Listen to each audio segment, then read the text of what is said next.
let's improve the course's homepage a bit further by generalizing those functions, render header and render footer, into quite simply render, because after all, they were nearly identical except for their names. How to do this? Well, atop this file, just below where we require helpers.php, let's call a new function render, whose first argument, let's say, shall be the name of a template, a file that's meant to be plugged in there. Meanwhile, the second argument shall remain an associative array, in this case an array containing a key for title whose value is here CS50. Let's now look at helpers.php. In helpers.php, we now, of course, have just one function defined, render. Render takes now two arguments, which we'll call template and data, the latter of whose default value is still an empty array.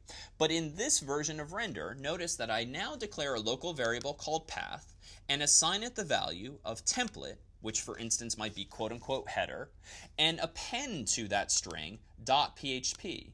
In other words, let's assume for now that if our template is called header, then that template will be implemented in a file called quite simply header.php. Meanwhile, let's do a quick sanity check. If that path exists, which we can check by way of a file called file exists, then let's extract the associative array called data so that we have one or more local variables in scope, and then let's require that path. Meanwhile, header.php looks quite simply like this, exactly as before. But if we now look back at index.php, notice that at the bottom of that file we can similarly call render, passing in as its sole argument footer.